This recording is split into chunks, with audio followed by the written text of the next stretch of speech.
라벤더 책방을 찾아주셔서 감사합니다. 평온한 라벤더 향기 속에서 책 읽는 소리가 익어가는 시간 되시길 바랍니다. 오늘 준비한 글은 제가 고등학교 1학년 교과서에서 배웠던 수필이에요. 그 수필에 나오는 장소가 춘천인데 저한테는 춘천이라는 곳이 참 아련한 곳이었거든요. 근데 지금 그곳에서 9년째 살고 있답니다.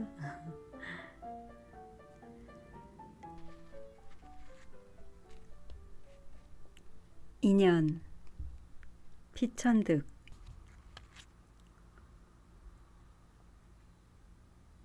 지난 4월 춘천에 가려고 하다가 못 가고 말았다.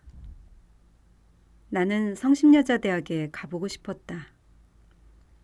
그 학교에 어느 가을 학기 매주 한 번씩 출강한 일이 있다. 힘드는 출강을 한 학기 하게 된 것은 주수녀님과 김수녀님이 내 집에 오신 것에 대한 예의도 있었지만 나에게는 사연이 있었다. 수십 년 전 내가 17 되던 봄, 나는 처음 동경에 간 일이 있다. 어떤 분의 소개로 사회교육과 미우라 선생 댁에 유숙을 하게 되었다. 시박구 시로간에 있는 그 집에는 주인 내외와 어린 딸 세 식구가 살고 있었다. 하녀도 서생도 없었다. 눈이 예쁘고 웃는 얼굴을 하는 아사코는 처음부터 나를 오빠같이 따랐다. 아침에 나왔다고 아사코라는 이름을 지어주었다고 하였다. 그 집 뜰에는 큰 나무들이 있었고 1년 초 꽃도 많았다.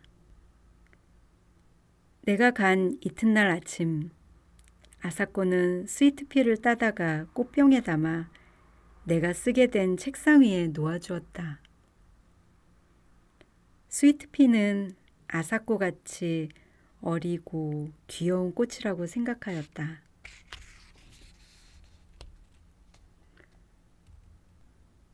성심여학원 소학교 1학년인 아사코는 어느 토요일 오후 나와 같이 저희 학교까지 산보를 갔었다.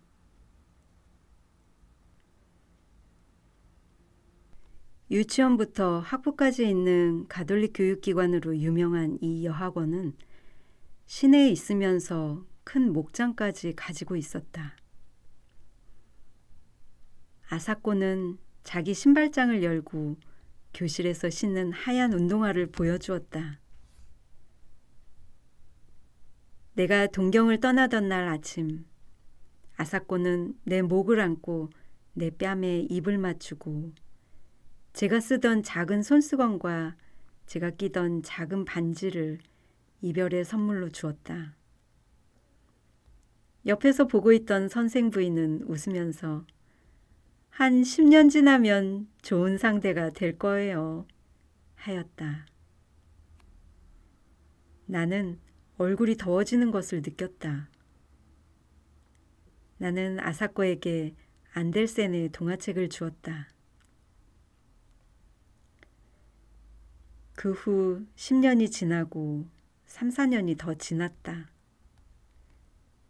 그동안 나는 국민학교 1학년 같은 예쁜 여자아이를 보면 아사코 생각을 하였다.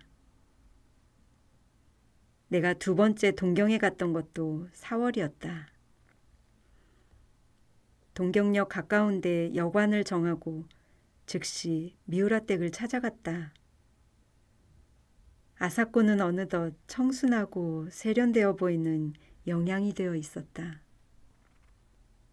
그 집 마당에 피어있는 목련꽃과도 같이.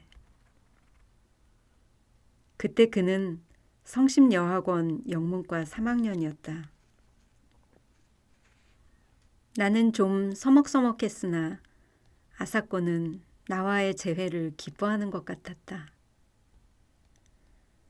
아버지 어머니가 가끔 내 말을 해서 나의 존재를 기억하고 있었나 보다. 그날도 토요일이었다. 저녁 먹기 전에 같이 산책을 나갔다. 그리고 계획하지 않은 발걸음은 성심여학원 쪽으로 옮겨져 갔다. 캠퍼스를 두루 거닐다가 돌아올 무렵 나는 아사코 신발장은 어디 있느냐고 물어보았다. 그는 무슨 말인가 하고 나를 쳐다보다가 교실에는 구두를 벗지 않고 그냥 들어간다고 하였다. 그리고는 갑자기 뛰어가서 그날 잊어버리고 교실에 두고 온 우산을 가지고 왔다. 지금도 나는 여자 우산을 볼 때면 연두색이 고왔던 그 우산을 연상한다. 쉘브르의 우산이라는 영화를 내가 그렇게 좋아한 것도 아사코의 우산 때문인가 한다. 아사코와 나는 밤늦게까지 문학 이야기를 하다가 가벼운 악수를 하고 헤어졌다. 새로 출판된 버지니아 울프의 소설 세월에 대해서도 이야기한 것 같다. 그 후 또 10여 년이 지났다. 그동안 제2차 세계대전이 있었고 우리나라가 해방이 되고 또 한국전쟁이 있었다. 나는 어쩌다 아사코 생각을 하곤 했다. 결혼은 하였을 것이오. 전쟁통에 어찌 되지나 않았나. 남편이 전사하지나 않았나 하고 별별 생각을 다 하였다. 1954년 처음 미국 가던 길에 나는 동경을 들러 미우라 댁을 찾아갔다. 뜻밖의 그 동네가 고스란히 그대로 남아 있었다. 그리고 미우라 선생네는 아직도 그 집에서 살고 있었다. 선생 내외부는 흥분된 얼굴로 나를 맞이하였다. 그리고 한국이 독립이 돼서 무엇보다도 잘 됐다고 치하를 하였다.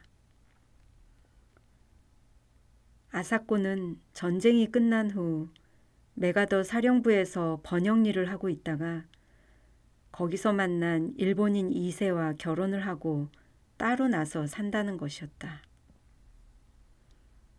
아사코가 전쟁 미망인이 되지 않은 것은 다행이었다. 그러나 2세와 결혼하였다는 것이 마음에 걸렸다. 만나고 싶다고 그랬더니 어머니가 아사코의 집으로 안내해 주었다. 뾰족 지붕에 뾰족 창문들이 있는 작은 집이었다. 20여 년 전 내가 아사코에게 준 동화책 겉장에 있는 집도 이런 집이었다. 아, 이쁜 집. 우리 이담에 이런 집에서 같이 살아요. 아사코의 어린 목소리가 지금도 들린다. 10년쯤 미리 전쟁이 나고 그만큼 일찍 한국이 독립되었더라면 아사코의 말대로 우리는 같은 집에서 살 수 있게 되었을지도 모른다. 뾰족 지붕에 뾰족 창문들이 있는 집이 아니라도. 이런 부질없는 생각이 스치고 지나갔다. 그 집에 들어서자 마주친 것은 백합같이 시들어가는 아사코의 얼굴이었다. 세월이란 소설 이야기를 한 지 10년이 더 지났었다. 그러나 그는 아직 싱싱하여야 할 젊은 나이다. 남편은 내가 상상한 것과 같이 일본 사람도 아니고 미국 사람도 아닌, 그리고 진주군 장교라는 것을 뽐내는 것 같은 사나이였다. 아사코와 나는 절을 몇 번씩 하고 악수도 없이 헤어졌다.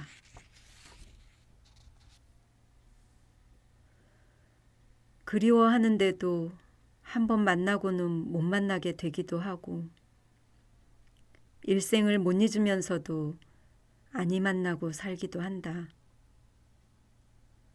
아사코와 나는 3번 만났다. 3번째는 아니 만났어야 좋았을 것이다. 오는 주말에는 춘천에 갔다 오려 한다. 소양강 가을 경치가 아름다울 것이다.